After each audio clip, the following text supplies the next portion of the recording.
In recent years, there have been charges from time to time that the CIA has involved itself in illegal activities. Some of the most bizarre to date involve a bank in Australia known as Nugan Hand. And tonight, Gary Shepard has a report.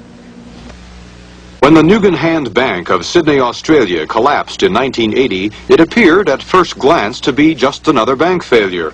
But after Australian authorities began taking a closer look, they discovered a tangled web of intrigue with all the elements of a best-selling spy novel: a mysterious death, the body later dug up from its grave, illegal currency transactions, big-time drug operations, and the Central Intelligence Agency.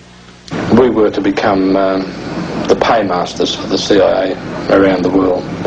In other words, we were putting ourselves in the position to disperse funds for the CIA to whoever they were directed. Former bank executive Neil Evans, given immunity from prosecution, agreed to talk about the Nugan Hand operation on Australian television. From his account and others, the bank had its genesis during the Vietnam War. 4 of the original stockholders were Americans who listed their addresses as Air America, Army Post Office, San Francisco. Air America was the CIA airline in Indochina, hauling men and supplies on clandestine missions. And according to former CIA agents, even drugs out of the so-called Golden Triangle, where the borders of Burma, Laos, and Thailand converge. Nugan Hand sent Neil Evans to the Thai city of Chiang Mai, the commercial center of the drug trade.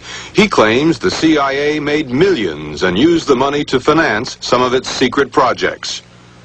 The idea was that money would be deposited with the Nugan Hand Bank by the CIA through various channels, and also that the Nugan Hand Bank would be the repository for funds coming in from various CIA enterprises, namely drugs in Thailand, marijuana in particular, and that the Nugan Hand Bank would then be responsible for rerouting that money to an account in America with a New York bank.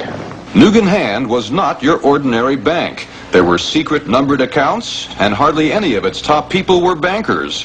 Many were American civilians and former high-ranking military officers with ties to U.S. intelligence.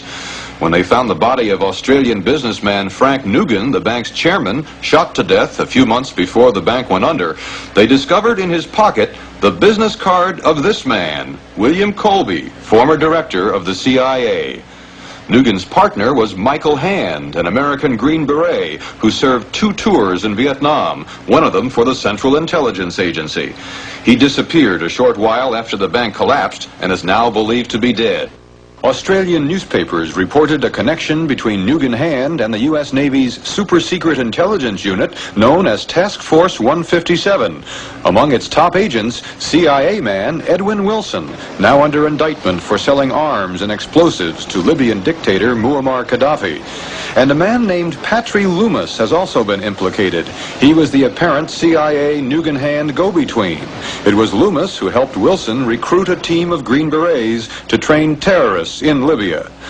The Nugan Hand affair has caused an uproar in Australia, where authorities are trying to find out what involvement the bank might have had in the 1975 downfall of the Labour Party government.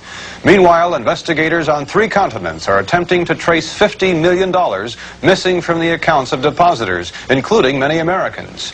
Here in this country, the CIA denies any involvement with drug operations in Indochina, the Nugan Hand Bank itself, or the deaths of the 2 men who ran it. Gary Shepard, CBS News, Los Angeles.